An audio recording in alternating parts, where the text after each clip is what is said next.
Olá, boa noite a todos. Que a paz do nosso Mestre Jesus possa envolver os nossos corações nessa noite maravilhosa. Que todos nós possamos ser acolhidos, envolvidos nessa energia do nosso Mestre Jesus e que possamos assim nos sentir muito confortáveis com a energia do Mestre, nos amparando e nos fortalecendo. Então hoje a nossa reflexão ela se encontra no capítulo 19, Ele fala da fé que transporta montanhas, mas antes de iniciarmos pelo capítulo, eu vou mostrar uma reflexão para vocês. É uma história que fala da existência de Deus. É um conto para que possamos iniciar essa nossa reflexão. Então conta-se que um velho árabe, analfabeto, que orava com tanto fervor, com tanta fé e com tanto carinho, que a cada noite se envolvia em sua tenda para orar. Certa vez, passando por ali um rico chefe de uma grande caravana, e chamou a atenção a presença daquele homem orando. Ele já conhecia o Senhor. Então ele indagou esse querido amigo: por que oras com tanta fé a cada noite?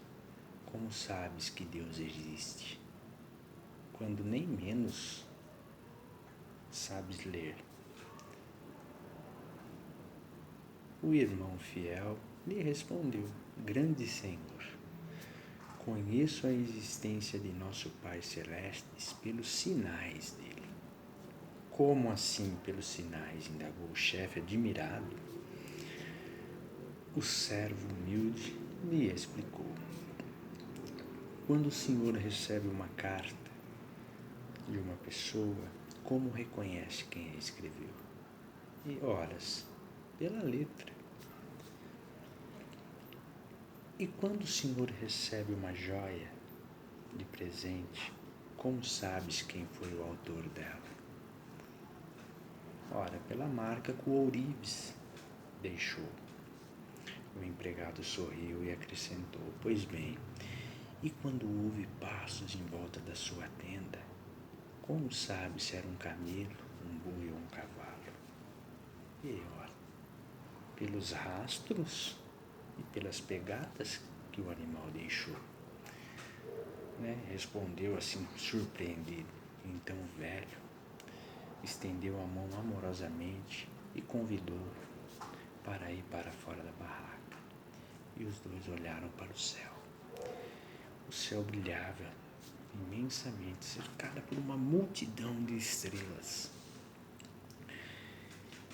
E aí o Senhor exclamou: Senhor, aqueles sinais lá em cima não podem ser dos homens. Nesse momento, envolvido dessa energia amorosa, o orgulhoso caravaneiro se põe de joelho a orar e com lágrimas nos olhos endereçam uma oração amorosa. Dessa reflexão, meus queridos irmãos, fica um questionamento para cada um de nós. Em que sinais eu reconheço o poder superior da forma que eu acredito de Deus? Por quais sinais tenho observado? E assim, convido a todos novamente para iniciarmos a nossa reflexão no capítulo do Evangelho. Nós vamos usar um pouquinho essa história no decorrer da nossa conversa. E o capítulo, como eu já havia mencionado, está no capítulo 19, A Fé Transporta Montanhas. E ele tem no início, ele fala um pouquinho do poder da fé. Tem uma passagem de Mateus que conta que um pai leva seu filho até Jesus, muito ansioso, que o filho ora caía no fogo, ora na água, o filho estava lunático. E aquela situação, Jesus, envolve esse garoto, esse menino, e é com um gesto amoroso, como o nosso mestre sempre tratou as pessoas, com a sua fé. Ele, envolve o garoto e o cura, aos olhos dos seus discípulos, em determinado momento chamam ele em particular. Ele questiona o mestre: por que nós não conseguimos curá-lo? Aí ele exclama: por vossa incredulidade, pela falta de fé. Porque se tivesseis fé do tamanho de um grão de mostarda, que é o menor grão, falarias a essa montanha: mova daqui para ali, e ela sim o moveria.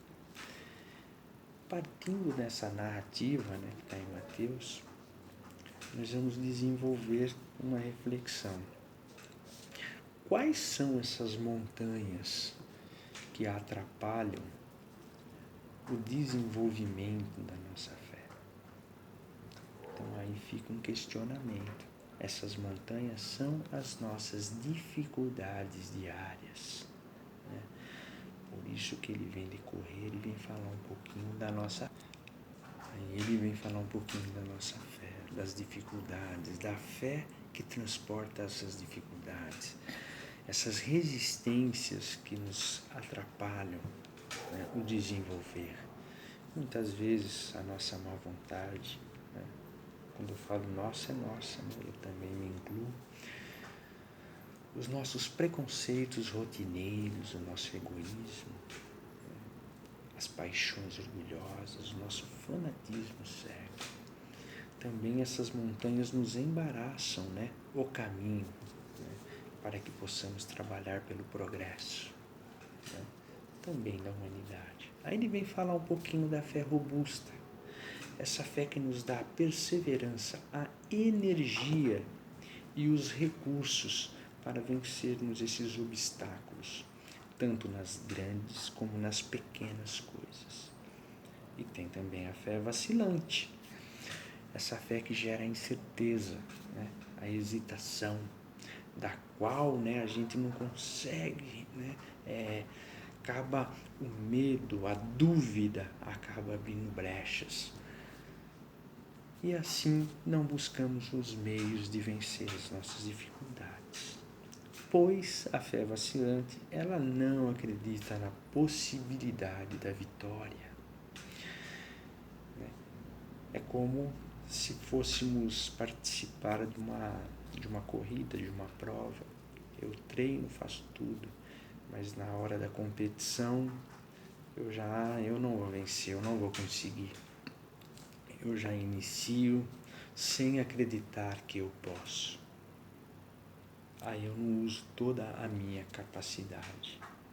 E é isso que fala, que Jesus nos recomenda, que buscamos essa fé robusta, essa perseverança, que todos nós somos capazes de seguir em frente, de fazer muito mais do que acreditamos. Então a fé sincera, ela é verdadeira, ela é sempre calma, ela dá paciência, porque sabe aguardar a oportunidade, tendo seu ponto de apoio na inteligência e na compreensão das coisas. Tem certeza de chegar ao fim. A fé insegura, pelo contrário, ela sente a sua própria fraqueza. Na violência, nada flui. Então a calma na luta é sempre um sinal de força e de confiança, meus irmãos. Então que buscamos, buscar essa calma, essa paz, esse envolvimento, se permitir envolver. É preciso cuidado, muito cuidado para não confundir a fé com a presunção, que a fé ela se alia à humildade, aquela que deposita confiança no nosso Mestre, em Deus. O poder da fé, esse poder que tanto fala, essa fé robusta, essa fé ardente. E nós vamos tal é a razão pela qual Jesus disse, né, e deixou claro, se não conseguisses curar, é por causa de vossa pequena fé. Então que possamos, né, meus irmãos, nos envolver. E nós vamos seguir em frente, né, como o comecinho da história, né, da reflexão do velho árabe, da existência de Deus, né. Eu preciso permitir que eu possa compreender. E do ponto de vista religioso, a fé, ela acerca de crença em dogmas particulares, né, de todas das diferentes religiões, e todas elas têm seu artigo de fé. E sob esse ponto de vista, meus irmãos, a fé ela pode ser cega ou raciocinada. A fé cega, meus irmãos, ela nada examina, ela aceita sem controle tanto o falso como o verdadeiro.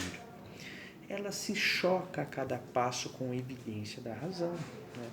E quando levada ao extremo, ela produz o fanatismo. Agora a fé, ela se firma no erro e ela se desmorona cedo ou tarde, porque ela tem uma base fraca, como na areia. Então, meus irmãos, a fé, ela tem que, ela tem que se assegurar na verdade, né? Se firmar com o futuro assegurado, porque nada teme o progresso do conhecimento, já que ela é verdadeira tanto na obscuridade quanto na plena luz. E cada religião ela pretende ter essa verdade exclusiva, né?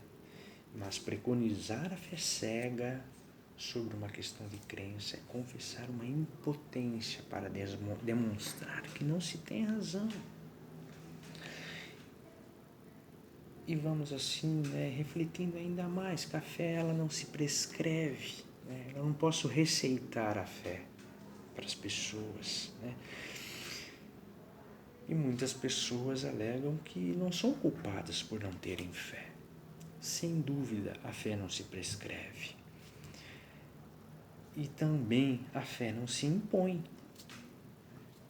Então, ela não se prescreve e ela não se impõe, mas ela se adquire.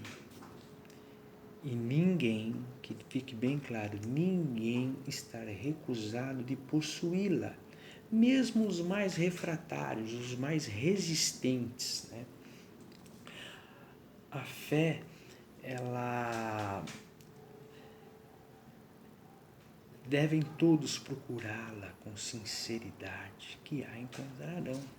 Então ela está disponível em todos nós temos essa centelha, tanto até os mais refratários. Ninguém está impossibilitado, né, de desenvolver a fé. Então que possamos acreditar em nós, né? Porque a resistência do incrédulo que vai abrindo brechas, né? A fé precisa de uma base, e essa base tem que ser a compreensão, né, daquilo que se deve crer. Eu preciso compreender, né, o que nós viemos buscar aqui nessa noite. O que eu vim buscar? Não basta ver, é preciso compreender. E no capítulo ele fala bem que a fé cega ela não é mais desse século, né? Ela não é mais um dogma de fé. Então a fé raciocinada ela se apoia, meus irmãos, na lógica, nos fatos. Não deixa nenhuma obscuridade. Ela crê porque tem certeza somente que estamos certos se a compreendemos. É por isso que ela não se dobra, né? Pois a fé inabalável é aquelas que podem encarar a razão face a face em todas as épocas da humanidade. Isso é o resultado que o Espiritismo nos conduz nesse caminhar, triunfando, né, sobre a incredulidade. E é isso, meus irmãos, que temos que buscar, né, que temos que questionar, crer e compreender, né? Não basta a gente só a acreditar sem nos questionarmos, né? Sem filosofarmos o que queremos. E lembrando sempre que precisamos também, né, exercitar a nossa parte, né? Lembramos que essa fé, esse artigo, não adianta a gente só ter a casca. É como uma parábola que ele conta nesse capítulo da figueira seca, né? Que uma árvore frondosa, muito bonita, mas que não dava frutos, né? E o que é essa história da figueira seca, né? A figueira seca que não dá frutos é o símbolo daquelas pessoas que só têm a aparência, que só têm o verniz, que nada produzem de bom, né? Então, precisamos exemplificar aquilo que buscamos, né? Então, precisamos buscar ser úteis, né? Mas nesse momento que possamos também, né, desenvolver essa fé em nossos corações, né? Nos envolvendo dessa calma, dessa resignação, dessa paz, desse amor, acreditando que nós possamos chegar, acreditando assim no nosso potencial. E a fé, para ela ser proveitosa, ela tem que ser ativa, ela não pode adormecer, né? Tem que ser cultivada, tem que ter esperança, né? A caridade são consequências da nossa fé. E essas virtudes que preambulam a nossa fé. A fé, ela dá inspiração, ela desperta os nossos nobres sentimentos que conduzem o homem ao bem. É a base da regeneração. A fé sincera, ela é iluminadora, ela é contagiosa, meus irmãos. É por isso que Jesus nos recomendou, né? Se tivéssemos fé do tamanho de um grão de mostarda, diríamos a essa montanha, mova-se daqui para ali, e ela se moveria. Sendo assim, meus irmãos, eu envolvo a todos com muito amor e carinho, e que a paz do nosso Mestre Jesus envolva os nossos corações, e desejo imensamente que todos nós possamos, né, desenvolver a nossa fé com todas as ferramentas que o Deus da nossa compreensão nos oferece. Que a paz se faça presente em nossos corações, agora e sempre, e que assim seja.